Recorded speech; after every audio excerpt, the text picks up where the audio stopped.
Savez-vous qu'est-ce qui différencie deux entrepreneurs du même domaine devant un investisseur? Ok, je vais vous le dire aujourd'hui. C'est l'originalité. Et c'est ce qui compte vraiment. Un contenu pertinent, créatif et bien détaillé peut avoir son impact sur le reach de votre publication. Quand vous écrivez une post long avec le maximum de détails, l'algorithme considère que ce contenu doit avoir sûrement quelque chose d'intéressant, quelque chose à apprendre aux enfants et donc le met naturellement en avant. Bonjour, je m'appelle Richemont Dakogan, je suis community manager et promoteur des médias trafiquants. Sur cette chaîne, je partage avec vous des analyses, des sujets d'analyse, de critique et de recherche sur les mots qui de l'entrepreneuriat web. Et depuis quelques temps déjà, on a commencé par parler de Facebook et d'algorithmes en Facebook et des astuces, des choses à faire ou à éviter pour ne pas se faire avoir par cet algorithme-là. Alors, dans cette vidéo, nous allons aller un peu plus pour voir vraiment qu'est-ce qu'il faut faire pour essayer de ranker un tout petit peu quand même, tout en n'ayant pas assez de fonds sur sa page. Donc maintenant, on peut aller.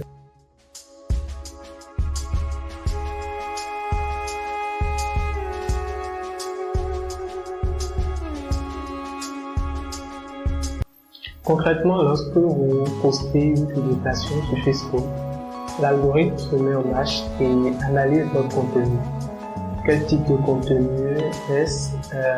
Une image, une texte, une vidéo, un live ou un lien. Ensuite, l'algorithme va montrer votre contenu à quelques-uns de vos fans.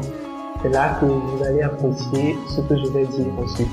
Si ces personnes réagissent positivement à votre contenu, l'algorithme va étendre votre contenu au reste de vos abonnés. Et si quelqu'un clique sur j'aime, j'adore, ou like votre vidéo, si les gens commentent, s'ils partagent, alors pour l'algorithme de Facebook, cela veut dire que les gens sont intéressés par votre contenu. Et c'est comme ça qu'il va décider d'étendre votre contenu à un public plus grand et à un plus grand nombre d'abonnés. C'est aussi simple que ça. Plus vous choisissez de faire cette publication au moment où vos fans sont en ligne, plus vous avez encore plus de chances de ranker. Les heures de publication pour plus de trafic, on en discute partout. Mais il reste pertinent de toujours les choisir selon les statistiques de votre page. Votre audience est sûrement différente de la mienne, même si on ne peut a priori les identifier. Il y aura une caractéristique en laquelle elles auront descendant.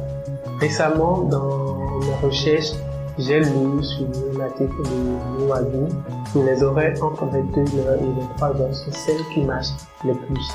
Les curieux peuvent tenter aussi pour voir les résultats et partager les résultats avec nous dans les commentaires. C'est toujours bien de tester, de faire sa propre expérience des choses. Un autre facteur que vous pouvez considérer lorsque vous faites vos publications est l'interaction et la régularité. Plus vous publiez régulièrement des contenus du même genre, plus Facebook mettra en avant votre page. L'autre chose, c'est de commencer par interagir vous-même avec vos publications avant d'espérer que quelconque fan s'y approche. Parce que ce faisant, vous attirez les yeux de vos visiteurs sur l'interaction et d'une manière ou de l'autre, ils seront amenés à suivre la tendance. Et soyez actifs dans les commentaires. Tout ça est pris en compte pour décider de quoi va être fait avec votre post. Moi, j'ai presque pris l'habitude de le faire automatiquement après la mise en ligne de ma publication.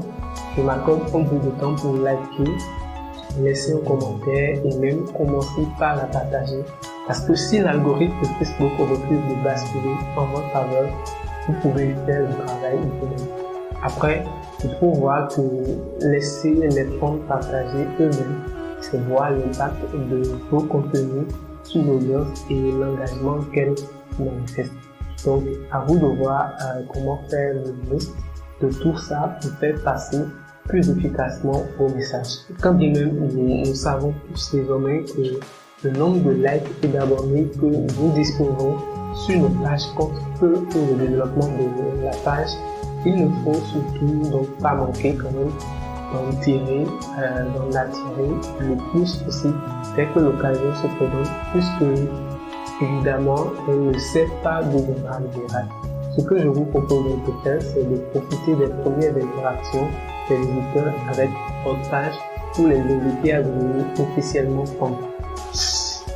Ça peut aider en tout cas. L'autre chose, c'est que les pages que vous choisissez d'aider et les personnes avec qui vous choisissez d'être amis sont extrêmement importantes.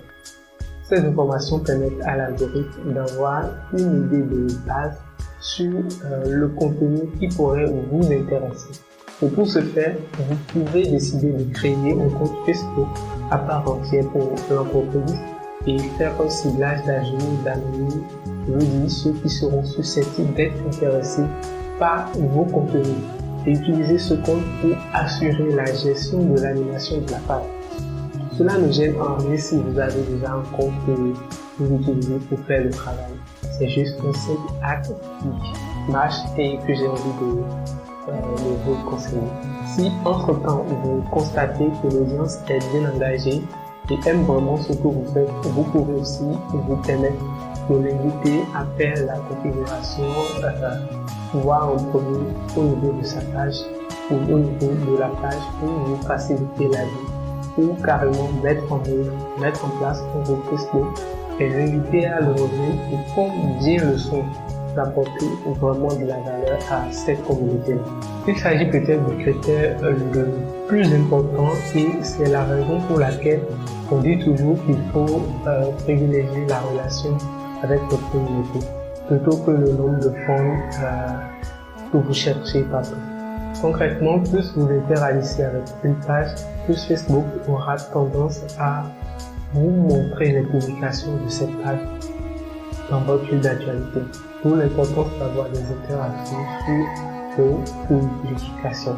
En ce qui concerne les vidéos, il faut dire qu'elles sont d'une très grande importance pour l'Edge. Les vidéos sont les contenus favoris de la nouvelle ère. Donc, comme toute nouveauté dans le domaine de la tech, Facebook met en avant les contenus vidéo. Les lives sont aussi d'actualité puisque c'est la dernière fonctionnalité de Facebook en ce moment même et il est de son devoir de faire sa promotion. Il existe plusieurs d'autres techniques simples et faciles à utiliser pour mettre toutes les chances de votre côté. La liste est encore longue et je ne serai pas en mesure de tout vous dévoiler ici puisque nous avons déjà pris pas mal de temps et c'est sûrement parce que votre problème est pertinent que vous êtes là jusque là et que vous cherchez une solution vraie et efficace à ça que vous êtes là jusqu'à là. Je vous propose donc de trouver dans la description de cette vidéo un lien vers l'article écrit de cette vidéo. Je trouve qu'il est beaucoup plus détaillé et beaucoup plus complet. Donc vous pouvez aussi le télécharger et trouver un moment pour le lire plus posément après.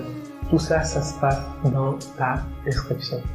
En résumé, parler de l'algorithme de Facebook, c'est un sujet trop gros et beaucoup plus compliqué qu'on ne peut en décortiquer dans une série de 3 vidéos. La formule utilisée par l'algorithme de Facebook pour classer vos publications est secrète et basée sur plus de 10 000 paramètres. Donc une énormité de choses qu'on ne peut pas courir dans un laps de temps.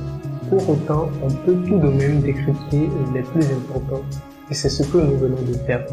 Rappelez-vous, l'utilisateur passe avant tout chez Facebook. Et franchement, si ça vous avez compris, c'est que vous avez beaucoup compris, presque tout compris de l'algorithme de Facebook. Maintenant, vous pouvez en être fier parce que ce sont des choses que beaucoup ne savent pas.